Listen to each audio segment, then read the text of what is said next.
telling everybody the good news of Corey LaJoie, and I appreciate that. Usually gets you there by preaching from across the top.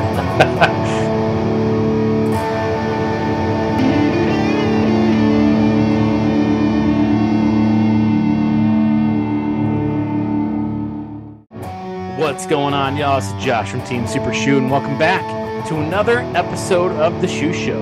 We are not talking about cowboy boots. No, we are talking about the one and only Corey LaJoie, the super shoe of NASCAR, and just anything NASCAR related. Super pumped to have you guys here once again. I have brought on a member just like you from Team Super Shoe, Mr. Kyle Armstrong. He is a fan that got to experience the race that we're going to watch together, about a half hour or so edited version of the 2012 NASCAR K&N East Series race at Bowman Gray Stadium, where I believe one of our favorite race car drivers ends up in victory lane for the first time in his NASCAR career. So super pumped to have him here. He tells us also sorts of cool stories from before the race, during the race, what it's like being at Bowman Gray, and what it's like being at the after party at the Joie of Seating.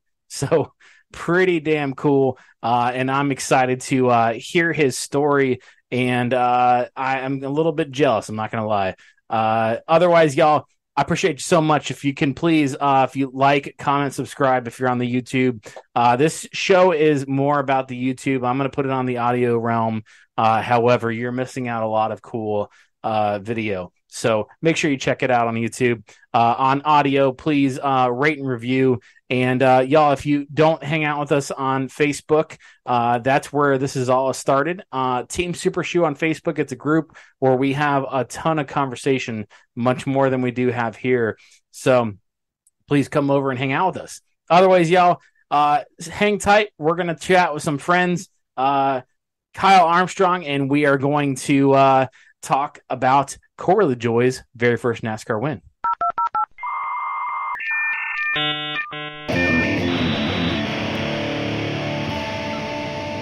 All right, y'all, we are back, and we're hanging out with a buddy that I met through Team Super Shoe, Mr. Kyle Armstrong. Kyle, how are you, man? Man, I'm doing great. I appreciate you having me on this podcast tonight. Looking forward to talking a little bit about the topic that we're going to talk about, but I'll let you introduce that.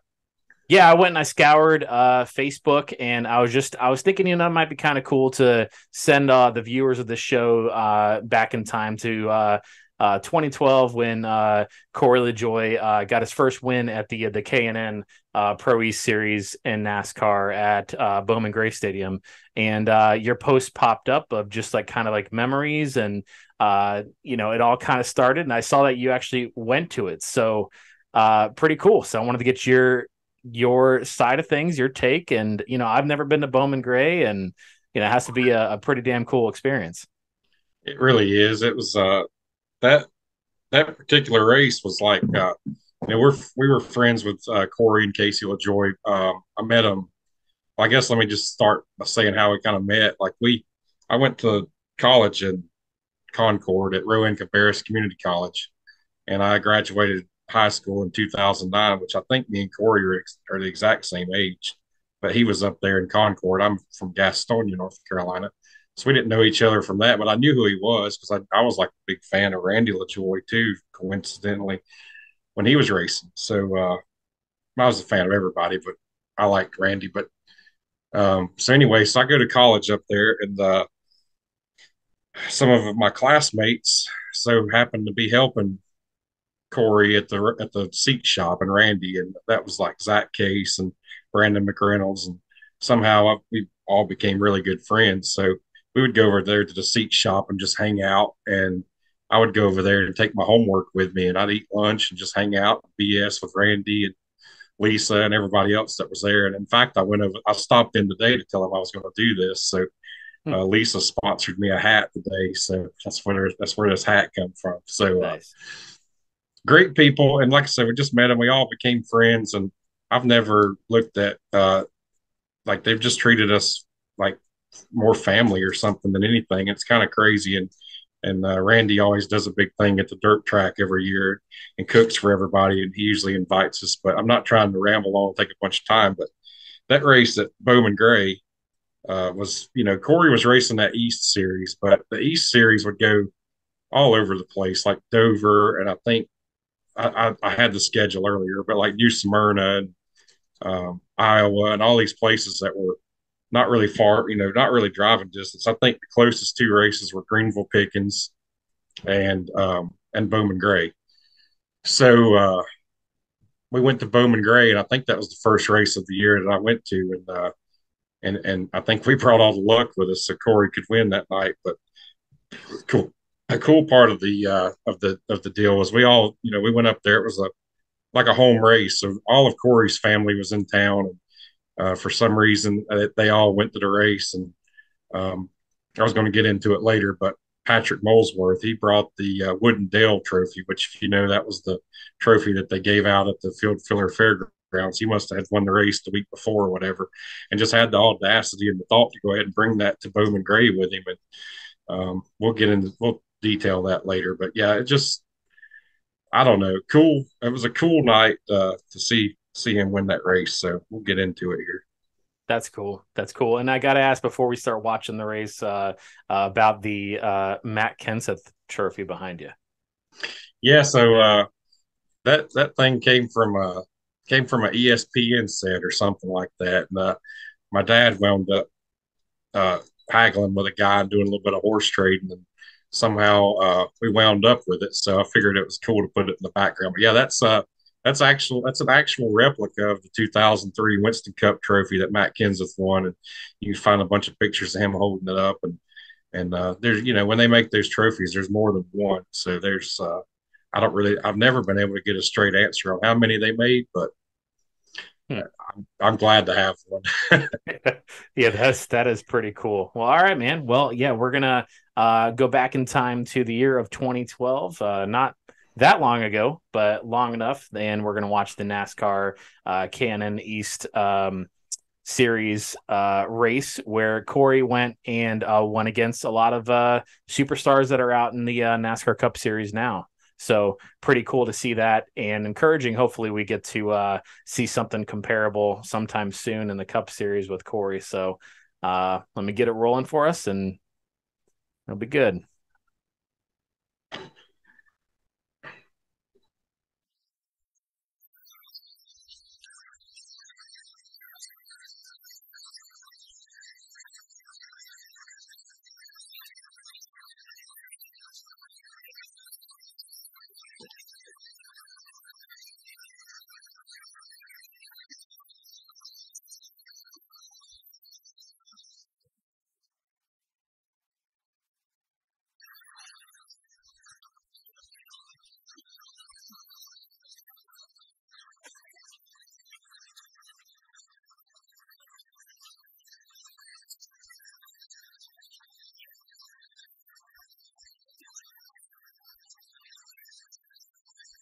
There's a young Daniel Suarez.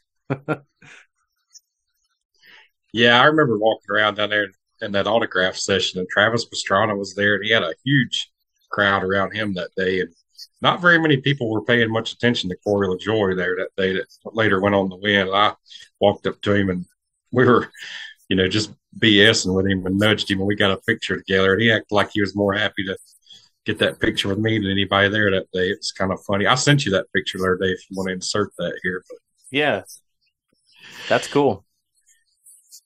Yeah, that was Kyle Larson. That was back before anybody really cared about him either, I think. Yeah.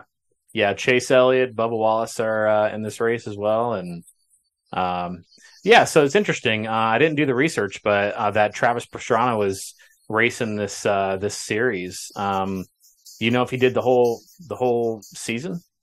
As far as I know, he ran that whole season that year in the K&N series, and he didn't really do that good or set the woods on fire. But speaking of him, the neatest thing I remember about him was after his race was over, they had a modified race, and he came up in the beer garden there where we were sitting, and he was drinking some beers. And if any fan or kid or something wanted to come up and get a picture with him or whatever, he was really cool with it, which I didn't bother him, but he seemed like he was a really, really cool guy. And I'll tell you what else I remember was I had my race scanner, and Kyle Larson came up in the stands and sat beside me, and I gave him my other set of headphones to listen to the modified race.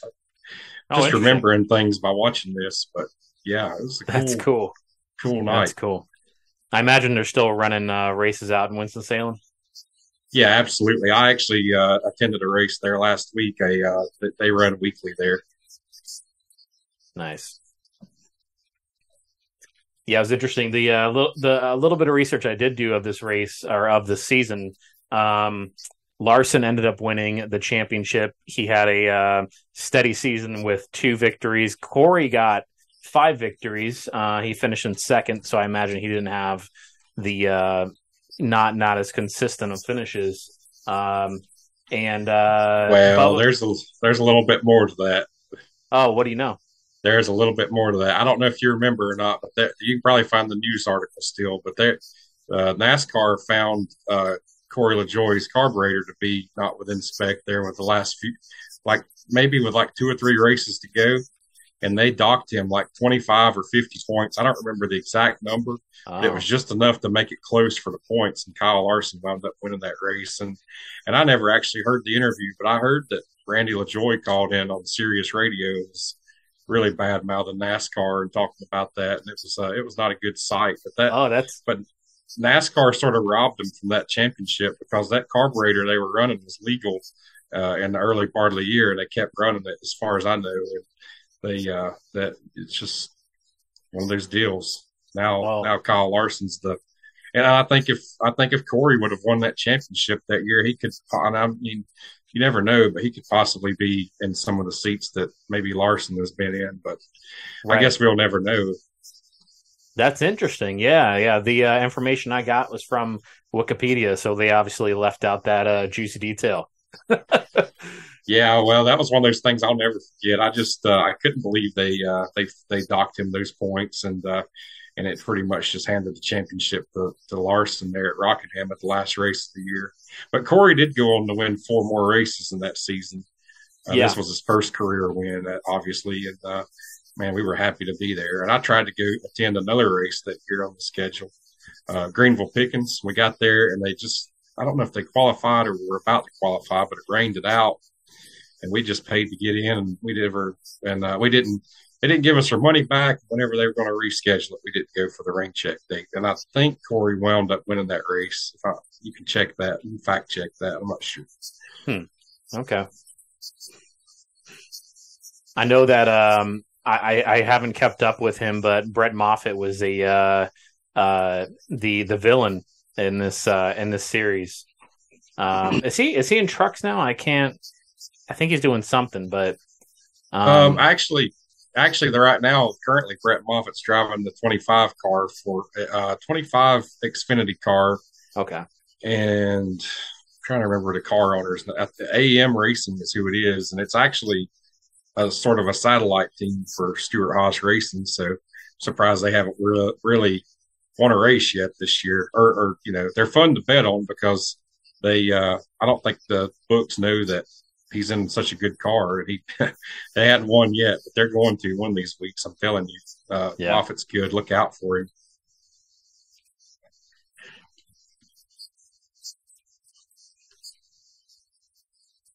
But yeah, I remember this race had a lot of cautions in it. We haven't seen one yet, surprisingly, but this race it had 60 laps of cautions in it. It had 10 cautions total, and it was just a melee. A lot of bent fenders, a lot of hurt feelings. Just as you'll see as we get into this. And that's what Bowman Gray is. That's what they're most famous for, right? That's exactly what they're known for sure. I remember seeing I don't know 6 months ago or something video of these 2 drivers that were just wrecking into each other on the in the football field in the middle there. It was quite ridiculous. A lot of times you go there to watch a fight, the race just breaks out. So it's entertaining, man. I mean, the people of Winston-Salem and the 50-mile radius there just get into it, man. You never know who's, there's probably side bets and stuff like that on the line, and probably somebody out there that didn't pay their rent to their landlord that's racing in the car behind them, just crazy stuff like that. and you'll see some. And they're only racing like their weekly shows, or they're like racing for 600 to win, and they don't mind doing $2,000 or more worth of damage to their car to try to get back at somebody. It's crazy. You got to go there sometime. Yeah. Well, I'm coming in October for the Kickball Classic. I want to be out in Concord or Charlotte for the kickball tournament, and I'm actually just coming for the week. I'm just going to go and do the shop tours and go get to see all the cool stuff. I'm not staying for the race, but is this drivable from Concord? Yeah. Well, when is that Kickball Classic? Because it's the first week of October. Yeah, so Bowman Gray will be done by then. I think they've only got about 3 more weeks of racing, because that football field on the infield actually gets used for football. So for the Winston-Salem State University Rams, so they're just about done racing for the season up there. So you'll have to come during the summer if you want to go to Bowman Gray. But it's well worth the trip for sure. Yeah. Well, I'll definitely be back. So, plan my trips out, one at a time. Yeah, so that's Darrell Wallace Jr. They called him Darrell Wallace Jr. back in these days in that 18 car. Now everybody just calls him Bubba. So his nickname was Bubba. Now he just goes by that. So still got Kyle Larson out front there, and Corey LaJoie is lurking behind. Eventually we'll see Kyle Larson make that pass for the lead. Yeah, it's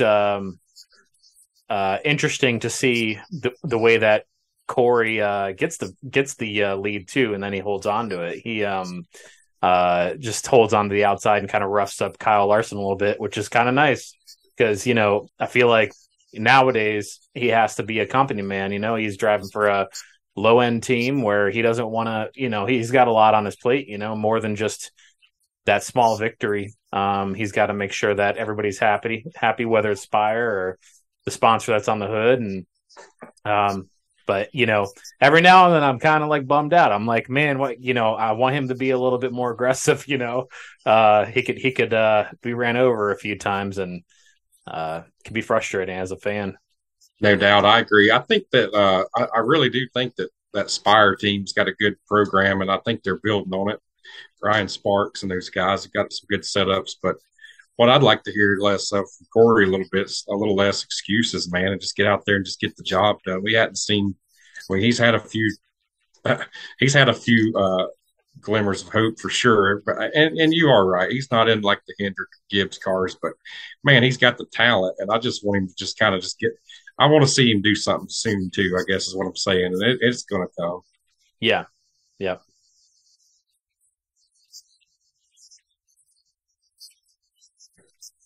Man, watching this, it makes you think they could, if they wanted to, have a cup race here at this track, couldn't they? I mean, after you see the Coliseum race, I guess they could. I mean, what is this? This is a quarter mile, right?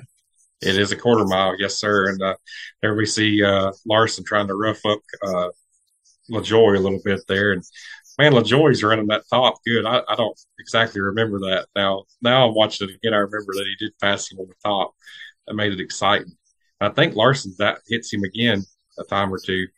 Yeah.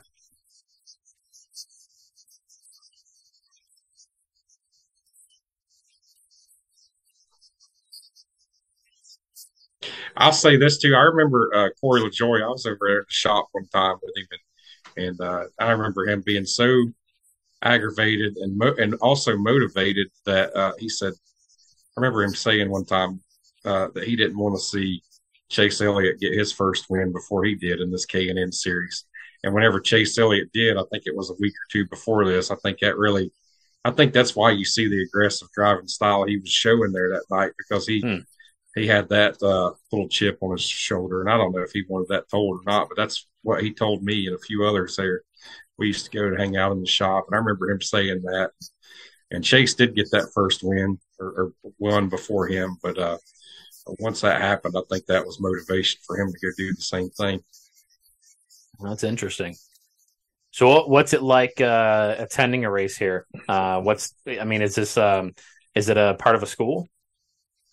Well, it's on the campus of Winston-Salem State University, and it's in the city municipality there of Winston-Salem, and you park on pretty much, it's a big asphalt parking lot. It's all paved, and you walk up and you buy your ticket. On a weekly show, it's $12. Matter of fact, it used to be $10. And I do remember this about this race.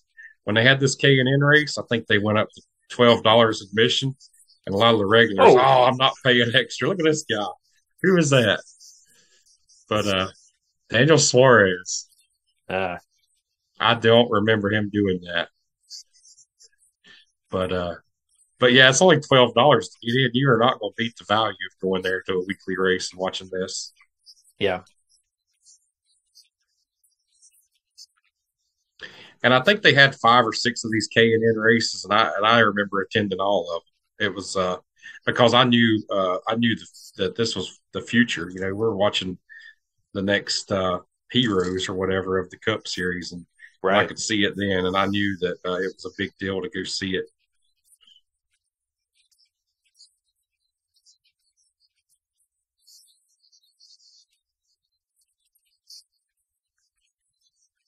But yeah, you can see the crowd there in the background. It's packed, and I mean, there's like I think it holds 20,000 people or a little less than that. But it's on this particular night, it was pretty packed, and I remember, I remember there not being a place to sit. If you want to get there, if you want to have a place to sit, you might have to get there early.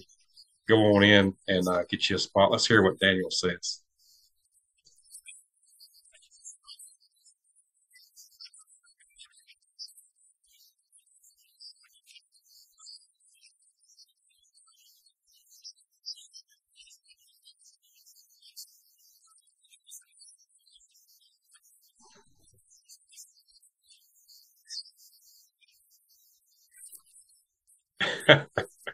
Daniel's gotten a little easier to understand since 2012, hasn't he? Yeah, a little bit. He still has that accent where you kind of have to slow it down sometimes, you know?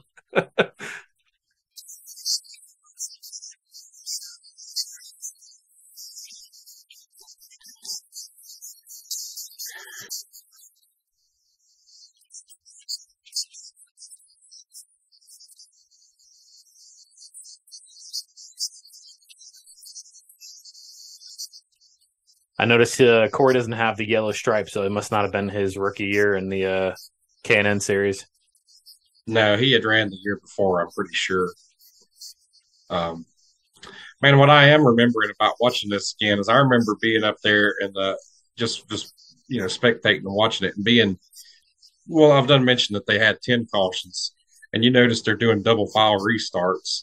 Right. But I just remember kind of being nervous for Corey the whole time. It was a nail biter, really, to watch this race live because we were pulling for Corey, and it was just a true nail biter. Like, man, hopefully he don't get wrecked on this next restart because they're going down in the flat quarter-mile corner, on the restart with somebody right beside him, and a hungry Kyle Larson there at the time. So, and Bubba Wallace right behind him. So it was a nerve-wracking race to watch all those restarts, and luckily he pulled it off. Yeah, it was interesting. Did some of that research just from what Wikipedia could tell me. And Bubba Wallace, Chase Elliott, and Tyler Reddick all won that year in this league just once. And they only had 14 races for the whole season. Quite interesting to see how many names that have carried over to what we watch every Sunday now, you know? Yeah, you're exactly right. I think Corey won the most races that year with 5, if I'm not mistaken. Yep, 5. I believe that was Dale Quarterly right there that went around. Yeah, I remember Dale Quarterly had a good run going that night up in the top 10, and he wrecked right there. And I still see Dale Quarterly on a regular basis. He comes to our parts store and buys parts, and I've dealt with him for a long time. Man, Dale Quarterly's a really good race car driver that's just been around doing this a long time.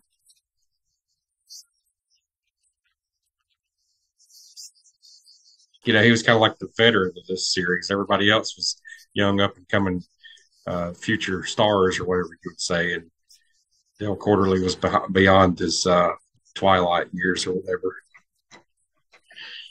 Well, here we go. Another one of these hectic restarts. Let's see what happens on this one.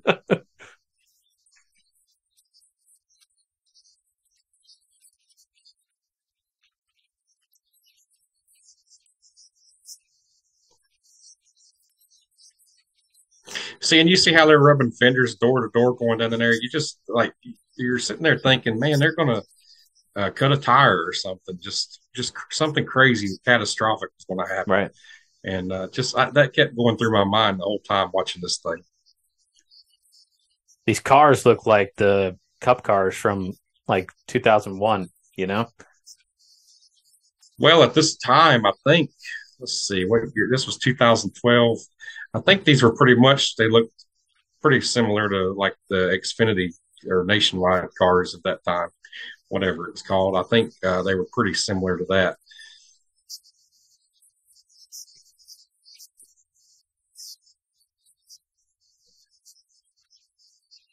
But at this time, they all had steel bodies. And then I remember they went to that composite body stuff and the next year or two, and that's when it just seems like Corey LaJoie didn't like that.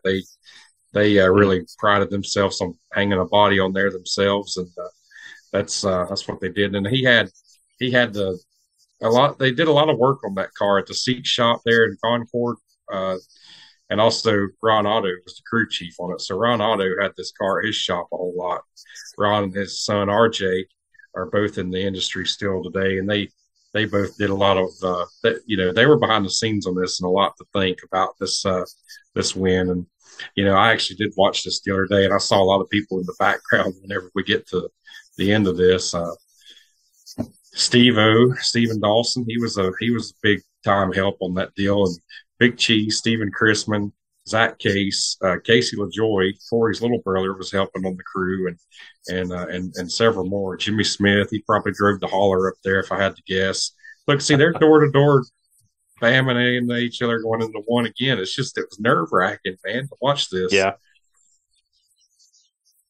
That's funny you say Jimmy Smith. We've had him on a few times on the show, and he's told me a lot of fun stories he's still driving the RV, Yeah.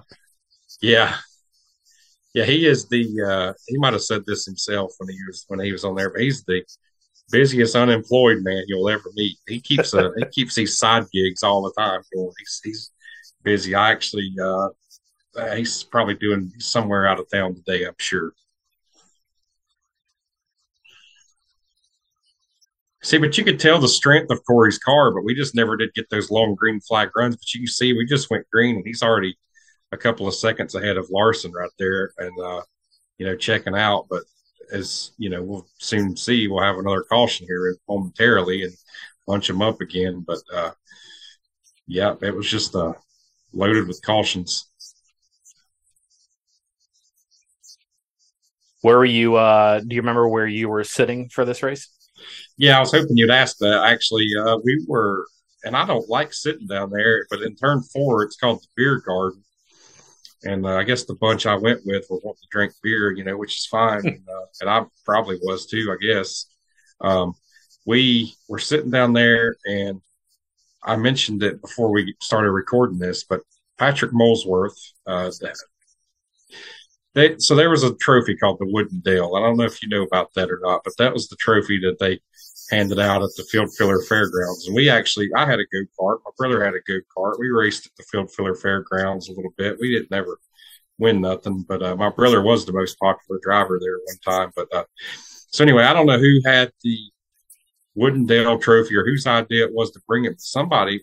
Well, Pat Molesworth had custody of it or something, and he decided to just bring it into the racetrack with him. And I'm sure security was like, "What is this?"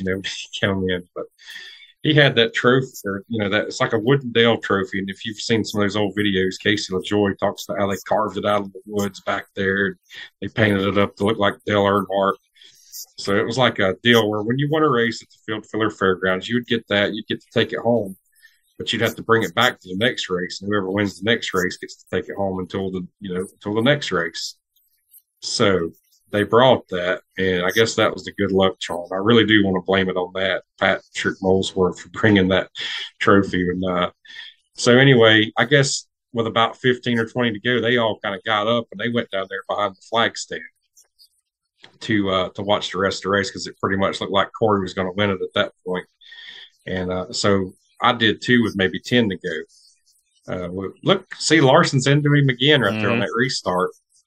Nerve wracking, man. Now Daryl's up to second. Larson's getting shuffled back. That's the thing about Bowman Gray. If you get out there on the top like that, you just get shuffled. So they throw the checkered flag there at the end of this thing, as you'll see. And we all just went rushing out through the gate once they opened it, because that's usually what you do at Bowman Gray when somebody wins. And next thing you know, we're on the grass right after he gets done doing his donuts and stuff. And Molesworth goes up and gives Corey that trophy, and you can see him in the pictures. He gets out and he's hoisting it high above. And I think he was more surprised to see that trophy there than he was to maybe win the race. I mean, you'd have to ask him that, but I don't think he expected that. And I don't think he expected all of us to be down there cheering him on either. There's a huge crowd in Victory Lane surrounding his car there that night.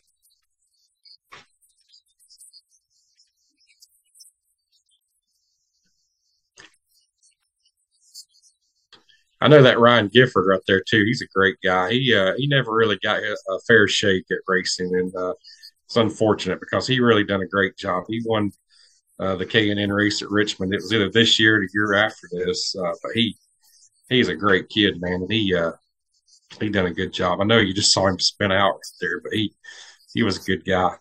Still is.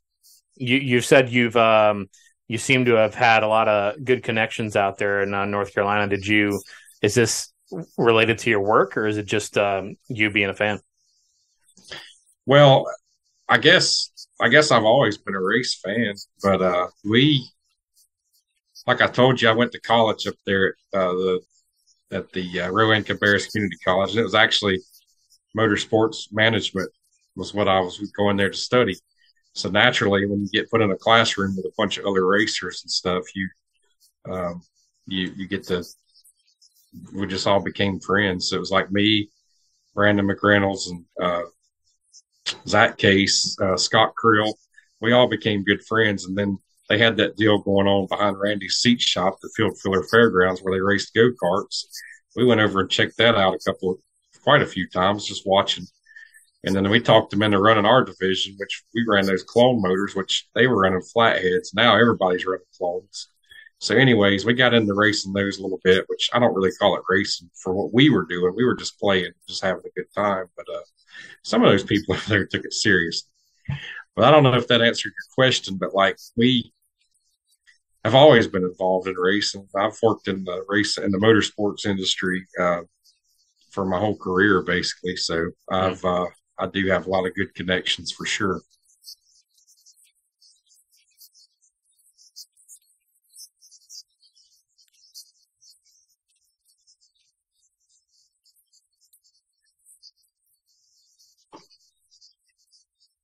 Well, you hear Phil Parsons there saying, "Please, no more caution flags." And that's exactly what we were hoping and praying for at this point, because I think about right now is when he's checked out. This is about whenever I was getting out of my seat, going down there to be behind the flag stand so we could go out there after it was over.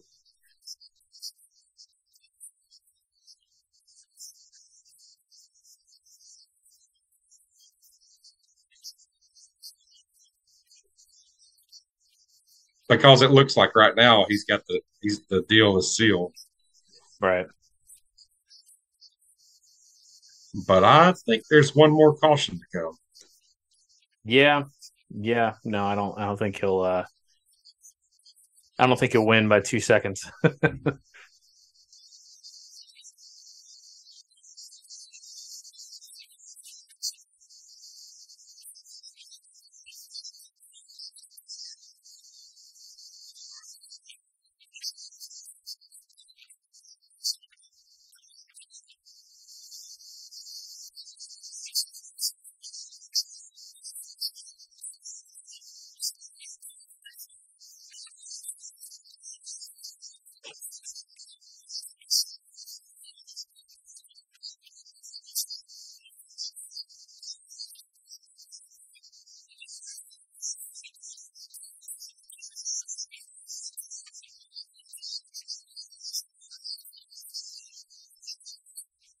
Corey and Daryl went to high school together, so they were really close friends, and it was cool to see that this race come down between them two right here. Yeah.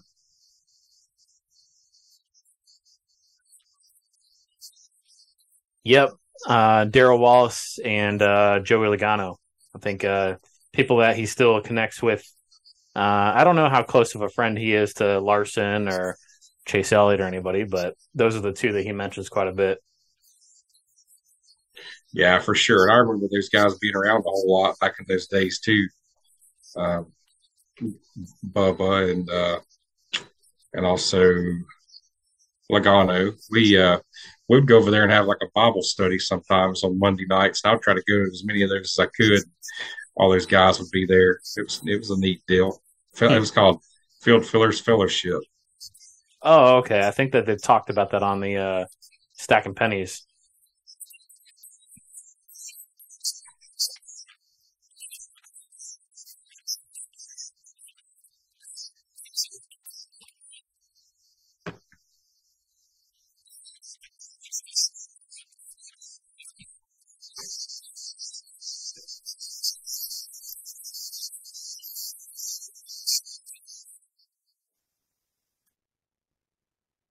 Yeah, so for some reason, the audio here at the end of the YouTube video that I recorded did not have the audio for some reason. Couldn't find it with it. So, but we could just run our mouths over it like we've been doing. Yeah, this is the. Go ahead and call us home. Well, I believe this is the green white checkered, give or take. I don't see the lap. White flag coming right here. All right, so you'll see Brett Moffitt, Daryl Wallace get together right here. It looked like to me Bubba just took him out. And then after the race here, you'll see a little bit of controversy. Corey wins the thing. Look at him sliding it sideways. The 11 out, and they're not it is. Happy. And as a matter of fact, they're going to talk about it. Maybe some things never change, you know? You got that right. I don't know why he was so mad at Brett. I don't know what I missed there, but I mean, it was like it was a little uncalled for, and I remember the police hauling him off. But then Daryl comes back out there like his street clothes, and I remember him shaking hands with Corey. I actually have a picture of that. If you let me find it, you can put this in there. But that was wild. So he's going out in his fire suit. I'm telling you, no later than 2 minutes later, he's coming out there in like a polo shirt or something, or a button up.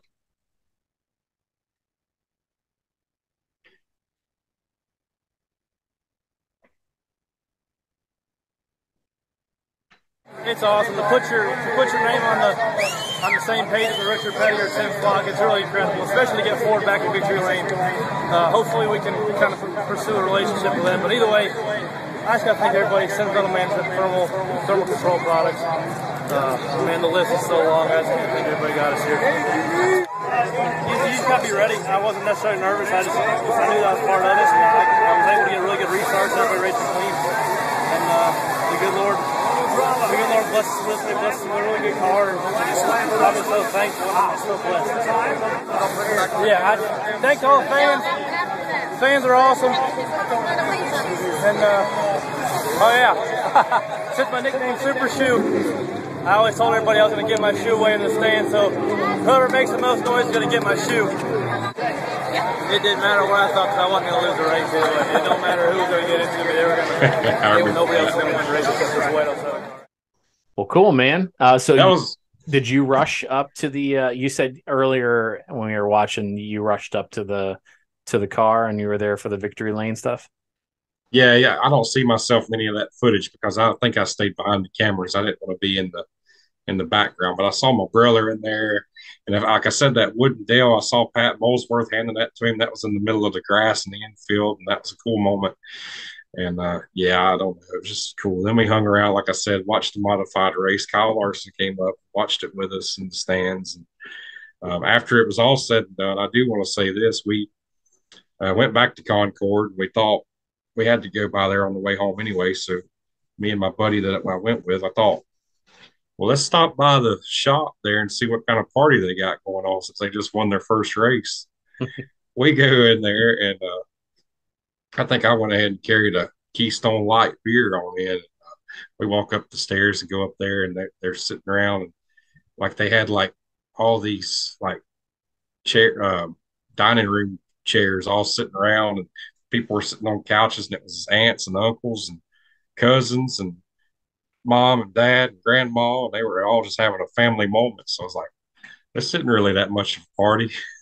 Was this at the Joie of Seating? That was at the Joie of Seating. They've got like an apartment upstairs in it. So we went there, and Corey, I will say this about him. I've never known him to drink much or get too wild and stuff like some of these other people we've hung out with for sure. But so he was just sitting there sipping on like a Powerade. I'm thinking, man, he just won his first race. And he should have a cold beer with us, but I don't remember him doing that. So he's always been a good dude in my opinion, and I've always appreciated the friendship we've had. That's awesome. Well, that's super cool, man. That's a memory I'm sure you'll never forget, and pretty cool to see how all these race car drivers have now, a good handful of them have made it to the Cup Series, and we hear about them every Sunday. So just pretty cool. Hopefully Corey can have another cool story of a win sometime soon. I'm hoping Daytona, because I think I'm on a road trip up there in August. So, but I hope so too, man. I think we'll see. I hope so too. I think I'm really proud of all these guys. We grew up together, like going to some of these races and stuff. Man, they've all done good for themselves. They've a lot of them have become millionaires, and I'm still down here at the bottom. So, man, I'm proud of them though, and congratulations to everything. And I hope possibly Corey gets to see this for sure. Cool, man. Well, I'll do my best to make sure he sees it, but otherwise, Kyle, man, it was good to talk to you. Appreciate you coming on, and it's your view of everything is definitely pretty unique, and I couldn't get that with much anybody else. So just appreciate you, man. Well, I appreciate the opportunity to let me come on here, and if you'll let me, I'd like to give a shout out to my podcast, Forward Bike Podcast. We recap and talk about dirt late model racing, interview a bunch of dirt late model guys, and I've actually had Corey LaJoie as a guest on my show one time to talk about his Bristol deal with the dirt late model when he did that a couple of years ago. So everybody check that out, and I appreciate you having me on here, Josh, and we'll stay in touch, and when you come to town, hit me up. We'll hang out or something. Yeah, man. Sounds good.